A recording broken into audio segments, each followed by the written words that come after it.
si no se va la luz otra vez, si se va la luz otra vez, pues bueno, no pasa nada, pero bueno, estamos en la página 68, al final de la página 68, ¿vale? Página 68, al final de la página. Dice ahí, en el título donde pone, el hombre caído no puede cambiarse o reformarse a sí mismo. Estamos viendo cómo el hombre es incapaz. ¿Qué significaba incapaz? Que no puede, que no es. Si es incapaz, no es capaz. Y eso significa que el hombre no es capaz de... ¿De qué tipo de incapacidad estamos hablando? Que el hombre sea incapaz de hacer grandes logros matemáticos, grandes logros intelectuales. No, de eso sí que es capaz. Grandes logros en la... Lo que estamos acá hablando es incapacidad moral, incapacidad en cuanto a lo bueno, en cuanto a agradar a Dios. De eso el hombre es incapaz. Entonces, el capítulo o esta sección empieza hablando con un poco de historia, porque en el año 1800 se habló mucho, de 1800 a 1900, se habló mucho de los desarrollos intelectuales, de los avances tecnológicos, la revolución industrial en 1789, así que todo el 1800 fue un gran desarrollo tecnológico e intelectual de la sociedad, más que nada occidental.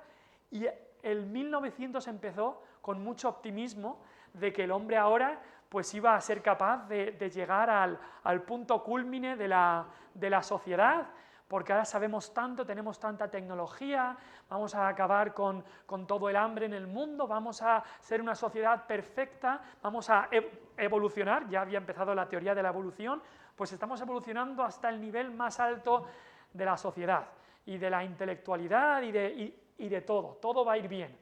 Empezó con ese optimismo el 1900. ¿Qué ocurrió en el pasado siglo? ¿Cuántas guerras mundiales? ¿Dos guerras mundiales, del 1916 al 19 la primera y del 39 al 45 la segunda guerra mundial. Grandes crisis económicas donde mucha gente pasó hambre, mucha gente murió, incluso en Occidente, grandes crisis, guerras por todos lados, y muchos dicen que el siglo XX ha sido el siglo con más guerras, con más gente muerta de toda la historia. De toda la historia. El siglo que decían, la sociedad va a cambiar, ya sabemos tanto, ha demostrado que no. Y es lo que dice aquí. El siglo XX empezó con este gran optimismo, se esperaba que el hombre tuviera la capacidad de evolucionar a una criatura superior y más noble, pero cualquier esfuerzo humano para reformarse a sí mismo es inútil. Por más educación que tengas, por más recursos económicos que tengas, no te va a mejorar. No te va a mejorar como persona, si se puede decir así. Hay muchas sociedades que creen, si todo el mundo tiene acceso a la vivienda, vamos a crear una sociedad más buena, más justa. Y ocurre justo lo contrario. El dinero no mejora a la sociedad. Que nadie pase hambre no hace a la sociedad más buena. Eso no cambia el interior, cambia quizá el exterior, pero no cambia el interior. Entonces, todos estos esfuerzos y reformas han acabado, como se puede ver en el pasado siglo, con todos los muertos de las guerras mundiales, han acabado en un completo fracaso. A veces hablo con la gente en cuanto a las guerras que han empezado en los últimos años, Ucrania, Rusia y Gaza y Israel, y la gente dice, es que no me puedo creer con todo lo que el hombre ha avanzado que aún estemos en eso. Yo digo, yo sí que me lo puedo creer, yo sí que me lo puedo creer. El corazón del hombre no ha mejorado ni un poco. El corazón del hombre sigue siendo tan pecador como cuando Adán cayó, como cuando Cristo vino, como ahora mismo. Entonces, tendremos más desarrollo tecnológico, tendremos algunas leyes mejores o peores, pero el hombre sigue siendo pecador, el hombre caído no puede cambiarse o reformarse a sí mismo. Algunos versículos que nos enseñan acerca de esta verdad. Job 9, 29 al 31, empiezo yo con ese, dice ahí que el hombre es impío, el hombre está contra Dios, y por mucho que trabaje para cambiarse, no lo logrará. No lo logrará, no va a cambiar su corazón pecador. Quizá el hombre es capaz de cambiar un vicio por otros vicios, un pecado por otros pecados, pero no puede limpiarse de sus pecados. Hay gente que ha logrado, por ejemplo, mi abuelo por muchísimos años fumaba y era fumador adicto. Y llegó un momento en que se dio cuenta del daño que le hacía a su cuerpo y a los demás y dejó el tabaco. Bien, pero dejó el tabaco por otros pecados. O sea, no es que dejó todo el pecado, sino que el hombre lo que hace es, cuando se reforma, cambia un pecado por otro. El hombre no puede limpiarse de su pecado, no puede cambiarse a sí mismo. Job 14:4, creo que dice también algo parecido. ¿Sebi? ¿Tienes ese? Ningún hombre es capaz de limpiarse en sus propios pecados para hacerse recto delante de Dios. Así es. Ningún hombre puede. Pero por esfuerzo, y si soy yo muy diligente, al final voy a acabar no pecando. No, nunca vas a poder. Por ti mismo no puedes. No puedes cambiarte. Jeremías 2:22, creo que también habla de eso. Celia, ¿lo tiene?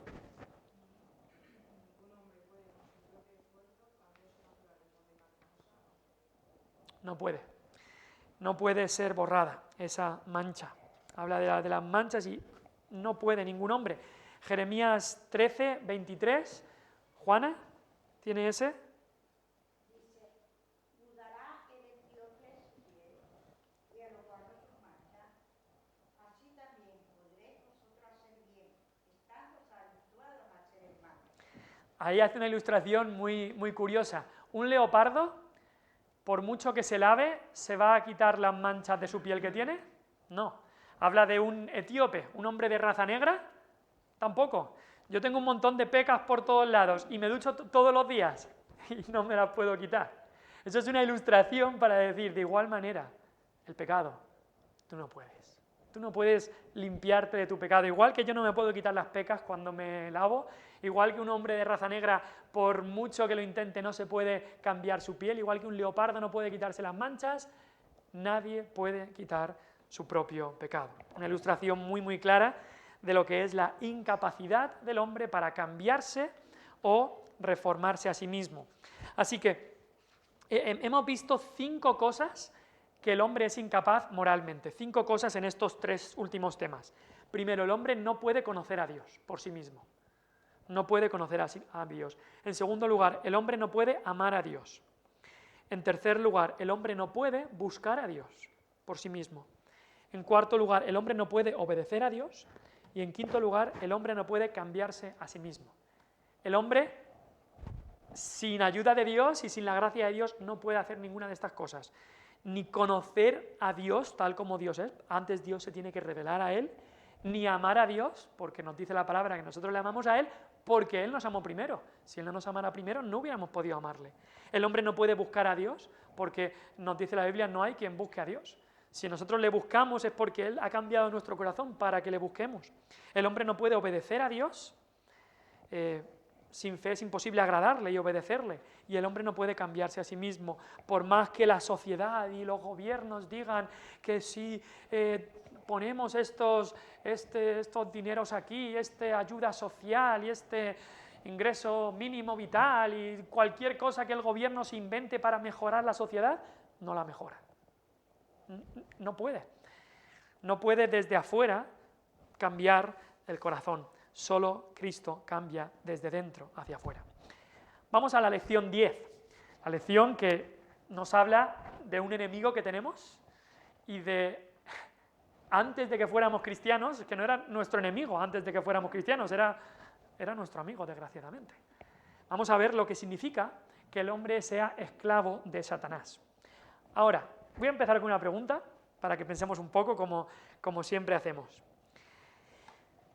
¿Hay gente en este mundo, en el siglo XXI, que sean controlados por Satanás? ¿Que estén totalmente controlados por Satanás? ¿Hay gente en este mundo? Sí. Todos. Todos los que no son salvos, vale. Entonces, ¿está todo el mundo endemoniado? ¿Es lo mismo? ¿Todo el mundo sin Cristo está endemoniado? ¿No? ¿Crees que no? ¿Vale? Pero hemos dicho que todos sin Cristo son controlados por Satanás.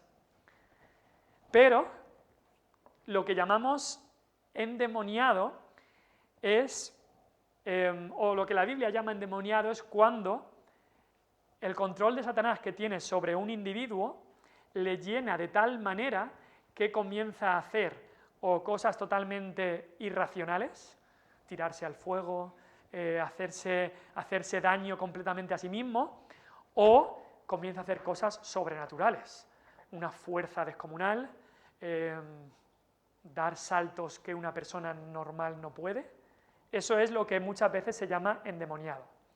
Ahora, existen, incluso en el siglo XXI, personas endemoniadas, aunque tenemos que llevar cuidado de que veamos endemoniados en todas partes y eso es por el demonio.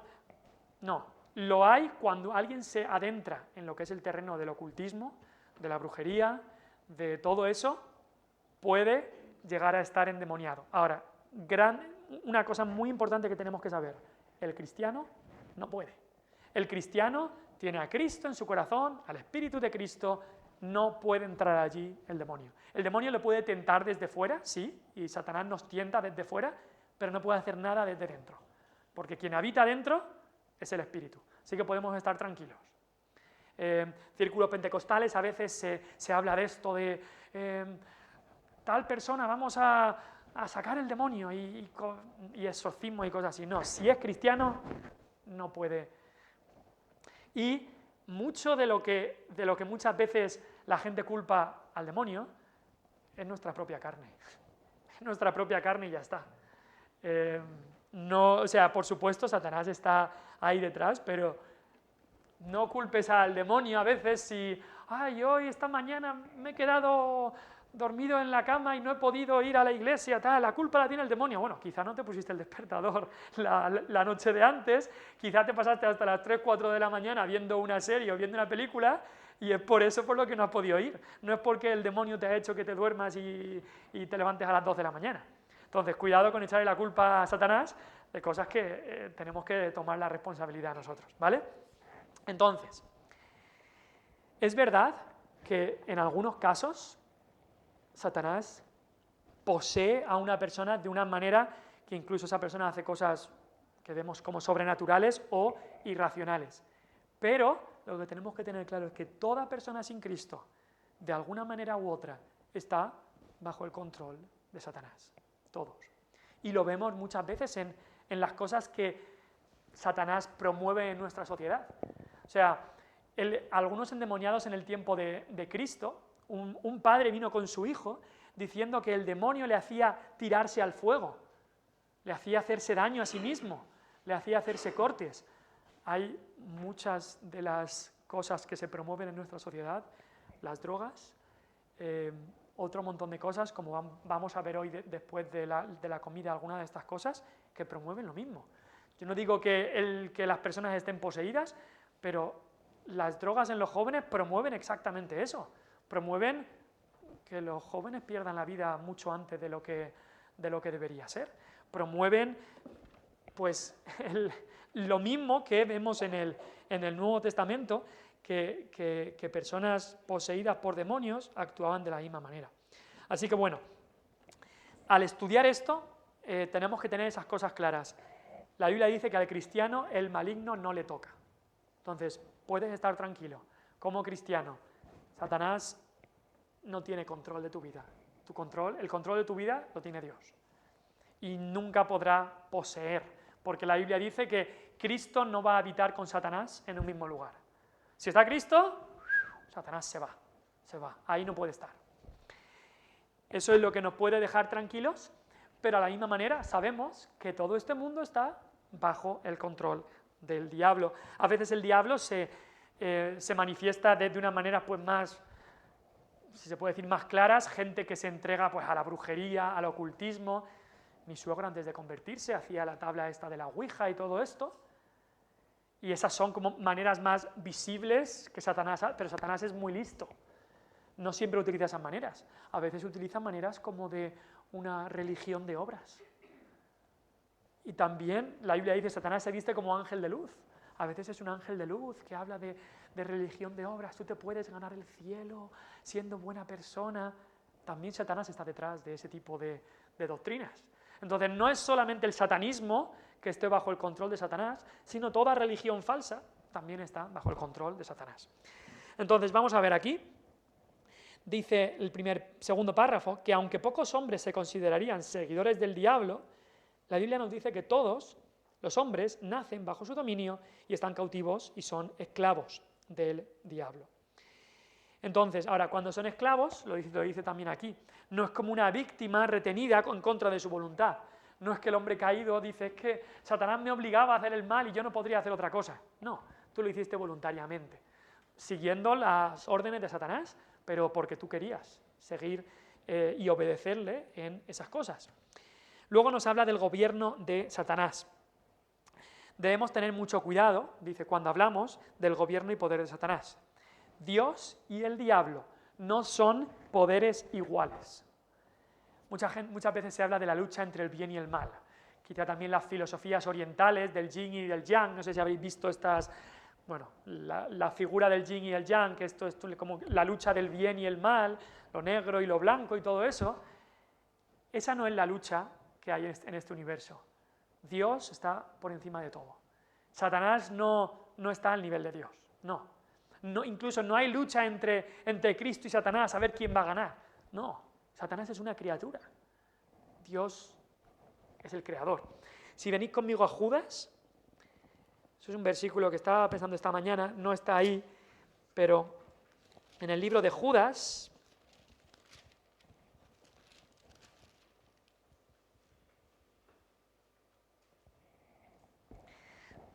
nos narra una situación que no sabemos mucho más de esta situación, simplemente lo que se narra aquí en el versículo 9 de Judas, solo tiene un capítulo. Versículo 9 nos dice, pero cuando el arcángel Miguel contendía con el diablo, disputando con él por el cuerpo de Moisés, no se atrevió a proferir juicio de maldición contra él, sino que le dijo, el Señor te reprenda. No sabemos mucho más de lo que ocurrió aquí. Quizá es que algunos de los judíos habrían pensado en que como Moisés había sido tan grande, si tenían su cuerpo, quizá lo adoraban, o quizá hacían una tumba y adoraban la tumba de Moisés o algo así. Y quizá Satanás quería promover la adoración a Moisés, porque Moisés había sido una figura prominente. Y aquí, Moisés sabemos que murió, pero dice, lo enterró Dios. Nadie sabía dónde fue enterrado. Murió en una montaña y lo enterró Dios. Y se nos nombra aquí que hubo una lucha, al parecer, entre el diablo y el arcángel Miguel, porque quizá el diablo quería coger el cuerpo de Moisés y ponerlo en algún sitio, quizá para que fuera adorado. No sabemos mucho más de esto, pero me gustaría que digáis quiénes son los que están luchando aquí. No lucha Dios contra Satanás. ¿Quién lucha? No, pero ¿quién dice ahí que lucha? El arcángel Miguel. Entonces, está luchando el arcángel Miguel contra el diablo. En cierta manera, dos del mismo rango. El diablo sabemos que fue un ángel de luz, un ángel muy poderoso, un arcángel quizás. Y el arcángel Miguel lucha contra Satanás. Y nos hace ver de que la lucha no es Dios contra Satanás, porque esa lucha está ganada. No hay... Juegan en ligas completamente distintas, si se puede decir así. La lucha que aquí vemos era una lucha entre iguales, entre aquellos del mismo rango, aunque por supuesto como el arcángel Miguel luchaba de parte de Dios, la victoria la tenía asegurada. Pero lo que quiero referirme es que Dios y Satanás no están como en el mismo rango para que luchen, sino que Dios es creador y Satanás es criatura. Entonces, por eso aquí está luchando el arcángel Miguel contra Satanás. Y por supuesto, la victoria fue del arcángel Miguel. Satanás no pudo tomar el cuerpo de Moisés para que fuera adorado, pero incluso lo que se está refiriendo aquí, el contexto, es que cuidado con hablar a Satanás de una manera sin cuidado. Dice el versículo 8 que hay gente que rechazan la autoridad y blasfeman de las potestades superiores. Y incluso yo escuchaba gente, yo te reprendo, Satanás. Cuidado. Nosotros somos criaturas de poder mucho más bajo que Satanás, somos hombres. Lo que tenemos que decir es, el Señor te reprenda. Cuando Satanás viene a tentarnos, Señor, quita a Satanás de mí. Satanás, el Señor te reprenda. Pero cuidado con nosotros pensar o tratar estas situaciones sin cuidado. Dice aquí que esta gente, estos malos hombres, blasfemaban de las potestades superiores y blasfemaban de cuantas cosas no conocen. Pero dice, incluso el arcángel Miguel lo que le dijo a Satanás es, el Señor te reprenda.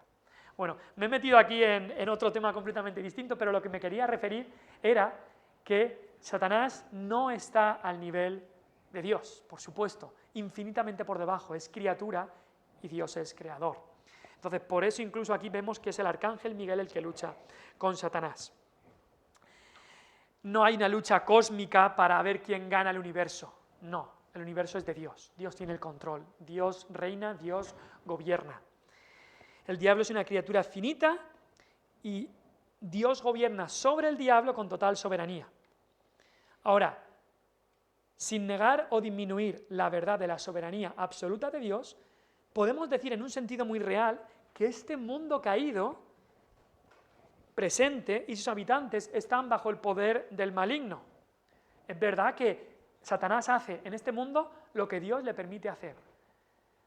Pero de una manera Satanás es llamado el príncipe en este mundo. Es verdad que tiene que pedirle permiso a Dios. Es verdad que está bajo el control de Dios. Y cuando Dios diga hasta aquí, hasta aquí. Como un león con una cadena. Un león puede hacer daño por el sitio, pero cuando la cadena ya se le va, o cuando se acaba la cadena, ahí ya no puede ir más. Entonces el diablo está restringido, el poder que tiene, pero tiene poder en este mundo. Vamos a ver estas cosas. Lucas 4, 5 y 6. Rafa, ¿tenías ese? Perfecto. El diablo tiene potestad en la tierra, pero le ha sido dada por Dios. Y le es permitido también por Dios. Así es, muy bien, muy bien. El diablo tiene potestad en la tierra, pero recordemos, no es porque él sea alguien que merezca esta autoridad o algo así, no, sino porque esta autoridad Dios se la ha permitido y Dios se la ha dado. Entonces, tenemos que tener en cuenta eso, muy bien. Vamos al punto 2. Es importante entender que la declaración de Satanás en Lucas 4, 6, no es una jactancia vana. Cuando Satanás le dice a Cristo, a ti te daré esta potestad y la gloria de ellos porque a mí me ha sido entregada. Sí, Satanás tiene la gloria de este mundo. Este mundo le está siguiendo y tiene la potestad en este mundo, por supuesto. Entonces, también 1 de Juan 5:19 nos habla de esta verdad.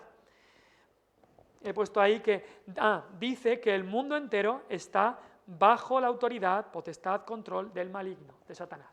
Dice ahí Juan, el mundo entero. Se refiere a todo lo que es este mundo, todos los países, de alguna manera u otra, están bajo la autoridad del maligno, de Satanás. Ahora, ¿cuál es la excepción? Porque este término mundo entero habla en general, pero ¿cuál es la excepción en este mundo entero que no está bajo el control del maligno? Los que están en Cristo, los salvos. Cuando habla de mundo entero se refiere al sistema mundial o en general, pero en ese mundo hay un pueblo de Dios que no está bajo el control del maligno. Muy bien. Por eso muchas veces cuando la Biblia habla de, y esto es algo para otro día, para otro tema, expresiones como el mundo entero o a veces el mundo o todo, hay que llevar cuidado de no interpretarlas directamente. Eso se tiene que referir a toda persona de todo el mundo, de todas las edades. Hay que ver el contexto, ver de lo que está hablando y entonces interpretarlo de la manera acorde al contexto. Punto 3. En las Escrituras, un nombre es importante porque comunica algo acerca de la persona que lo lleva. Esto lo podemos hacer entre todos. El primero, el punto A, Juan 12:31, 14:30 y 16:11, ¿qué nombre se le da ahí a Satanás? El príncipe de este mundo. Entonces es príncipe. Un príncipe tiene autoridad. Tiene autoridad. Estoy pensando ahora, creo que nunca se le llama, no estoy, tengo que comprobar eso, pero puede ser que nunca se le llame a Satanás rey, pero sí príncipe. Entonces, el príncipe es el que tiene algo de autoridad, incluso antes de ser rey tiene su autoridad. La princesa Leonor de Asturias, algo así, pues hace sus actos y tal, pero no tiene la autoridad del rey, aunque ahora reyes y príncipes no funcionan como antes.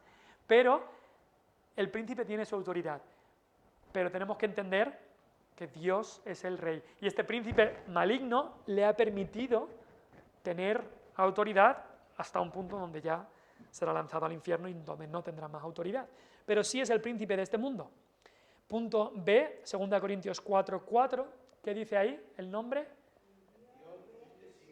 Muy bien, ¿Dios con mayúscula o minúscula? Minúscula, porque solo hay un verdadero Dios. Y Satanás es el Dios en minúscula de este siglo. ¿Por qué lo llamamos Dios? ¿O por qué lo llama la Biblia Dios? Cuando solo hay un Dios verdadero. Porque tiene muchos seguidores, gente que lo sigue, que le dan la gloria como a un Dios, le adoran. Entonces se le llama Dios porque hay gente que lo adora, hay gente que lo sigue, no porque sea Dios verdadero, porque solo hay un Dios verdadero. Pero sí que es verdad que en este mundo hay dioses en minúscula. Cuando ves a ciertos conciertos de música, esa persona está actuando para muchos como su ídolo, su Dios, y adoran a ese cantante o lo que sea. Están adorándolo como a un Dios. Y la Biblia habla de que sí que hay dioses con minúscula, dioses sin poder, dioses falsos. Todas las imágenes que se hacían eran dioses falsos. Baal, Asera, todos eran dioses falsos. Entonces, Satanás es el Dios de este siglo, Dios con minúscula, porque solo hay un Dios verdadero. El punto C, ¿cómo se le llama ahí en Efesios 2:2?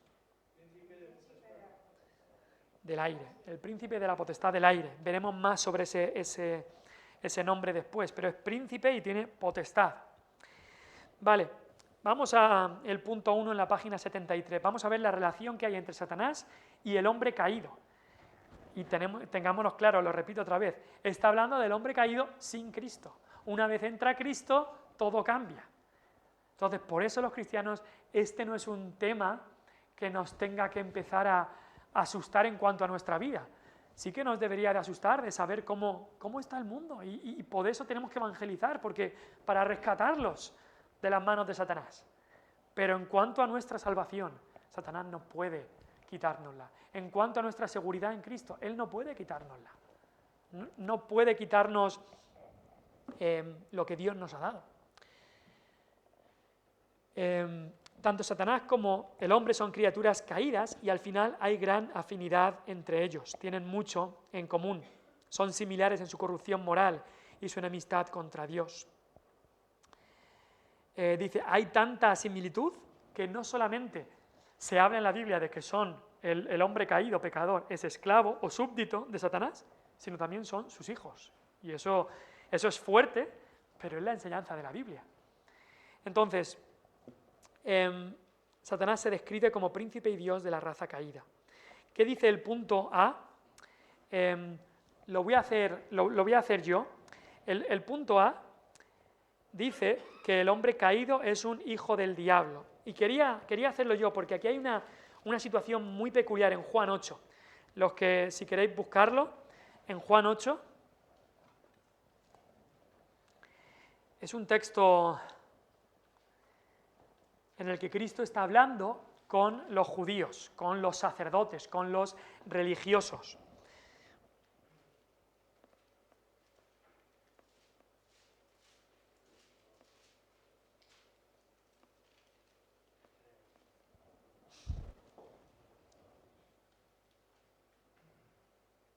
En el versículo 38 de Juan 8,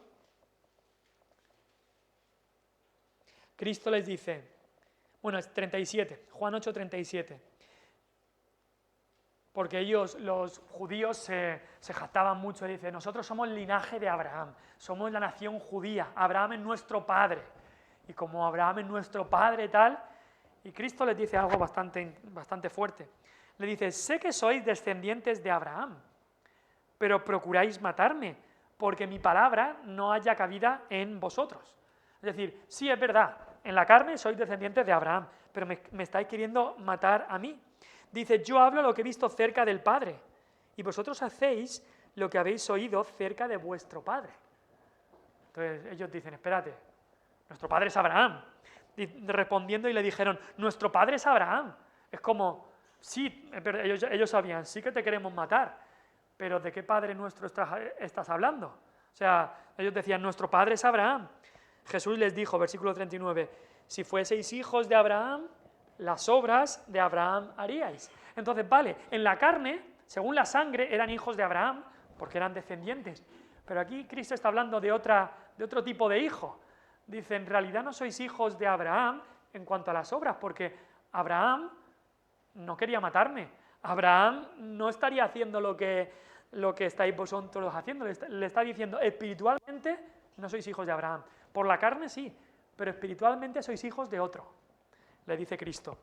Dice versículo 40, pero ahora procuráis matarme a mí, hombre que os he hablado la verdad, la cual he oído de Dios. No hizo esto Abraham.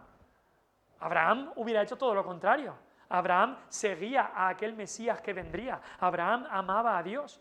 Si Abraham hubiera estado con Cristo, no hubiera querido matar a Cristo. Les dice entonces, no estáis haciendo las obras de Abraham. Y le dice, vosotros hacéis las obras de vuestro padre. Cristo es muy sabio en cómo les dice vuestro padre, pero no les dice de quién está pensando. Ya les ha dicho varias veces, vosotros hacéis lo que oís de vuestro padre. Vosotros hacéis las obras de vuestro padre, versículo 41. Ahora, aquí, no sé si ellos empiezan a pensar, ¿de qué padre nos está hablando? ¿Qué está hablando Cristo aquí? Entonces le dijeron, nosotros no somos nacidos de fornicación, un padre tenemos que es Dios. Ahora, hay varias interpretaciones de este texto en cuanto a que algunos piensan que aquí hay una acusación indirecta a Cristo, en cuanto a que algunos pensaban que Cristo era nacido de fornicación. Si pensáis como quizá algunos pensaban de María cuando se quedó embarazada, José llegó a pensarlo, de que este hijo es porque María ha tenido una aventura. Y quizá no lo sabemos, pero quizá ese dicho se había extendido entre algunos judíos de que Cristo no se sabía el padre que tenía. No sabemos si es eso a lo que se están refiriendo, pero lo que se están refiriendo es, nosotros tenemos una descendencia perfecta, incluso somos hijos de Abraham, pero es que somos hijos, dice, un padre tenemos que es Dios. Y Jesús ahora va a la yugular y le dice, Jesús entonces les dijo, si vuestro padre fuese Dios, ciertamente me amaríais, porque yo de Dios he salido y he venido. Pues no he venido de mí mismo, sino que Él me envió. Le está diciendo, vuestro Padre no es Dios. Vuestro Padre espiritual no es Dios. Dice, ¿por qué no entendéis mi lenguaje? Porque no podéis escuchar mi palabra. Y entonces le dice claramente, vosotros sois de vuestro padre el diablo, y los deseos de vuestro padre queréis hacer. Él ha sido homicida, asesino, desde el principio, y no ha permanecido en la verdad, porque no hay verdad en él. Cuando habla mentira, de suyo habla, porque es mentiroso y padre de mentira. Jesús dice, no sois hijos de Dios. Y por la sangre sois hijos de Abraham, pero tampoco sois hijos de Abraham por la fe, ni hijos de Abraham espirituales. Dice, sois hijos de vuestro padre el diablo. El diablo, dice, es asesino, y vosotros queréis matarme. El diablo es mentiroso, y vosotros estáis mintiendo. Así que, lo que dice Cristo aquí a los judíos, se puede aplicar a todo el que vive en pecado, es hijo del diablo, es hijo del rey del pecado o del príncipe del pecado, es hijo del diablo. El pecador naturalmente es hijo del diablo, es de él y le pertenece a él, porque el diablo peca desde el principio. Los que viven y practican las obras de pecado son hijos del diablo. Vamos a hacer uno más, el punto B, Sebi, de la página 73.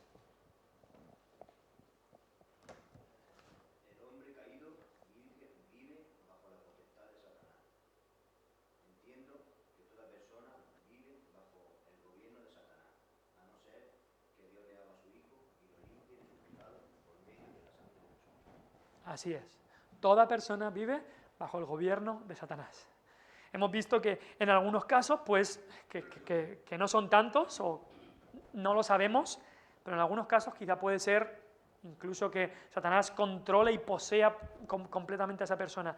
Pero todos, de una manera u otra, viven bajo el control y bajo el dominio de Satanás. Porque, como hemos visto antes, el que practica el pecado es del padre de pecado, que es el diablo. Ahora, en la nota que estaba justo antes de lo que ha dicho Seth, de lo que ha leído, o del punto B, hay algo muy importante que dice ahí, y con esto acabamos. Dice ahí, las Escrituras niegan la paternidad universal de Dios. ¿A qué se refiere paternidad universal de Dios? No, pero que Dios sea Padre. Dice que las Escrituras niegan la paternidad, que Dios sea Padre universal de todo el mundo. ¿A qué se refiere eso? Que no todos son hijos de Dios, que no hay una paternidad universal de Dios, que Dios no es Padre de toda criatura. Las Escrituras lo dejan claro. Dios no es Padre de todo el mundo. No. Dios es creador de todo el mundo son criaturas de Dios, pero no todo el mundo son hijos de Dios. Y lo tenemos que tener bien, bien claro. Por eso hay tanto que se nos dice en la Biblia de que a los que le recibieron, a los que creen en su nombre, les dio la potestad de ser hechos hijos de Dios. Si todo el mundo ya fuera hijo de Dios, ¿para qué tienes que ser hecho hijo de Dios? Y aquí lo hemos visto claramente y lo vemos en los próximos versículos. Hay hijos de Dios y hay hijos del diablo. Eso es lo que las Escrituras nos enseñan. Y los hijos del diablo son los que le siguen, los que practican el pecado. Primera de Juan dice eso y es bueno que nos demos cuenta de eso. No es lo mismo pecar que practicar el pecado. ¿El cristiano peca? Sí, pero ¿el cristiano puede practicar el pecado continuamente? No. El cristiano no vive una vida continua de pecado sin arrepentimiento. Cuando yo le digo a alguien si practica un deporte, si practica el ciclismo, no es si ha ido una vez a hacer ciclismo o si va una vez aquí. Practicar significa que normalmente todas las semanas vas tus 2, 3, 4, 5 veces a hacer eso. Eso es una práctica, una práctica. Entonces, el cristiano peca sí, pero se arrepiente. Y luego peca otra vez, pero se arrepiente. Y no es una práctica continua, es que peca y se arrepiente. El no cristiano continuamente peca sin arrepentimiento. Así que esa es la diferencia que tenemos que hacer. Los hijos de Dios son los que reciben el perdón de Dios y la adopción a través de la muerte de Jesucristo.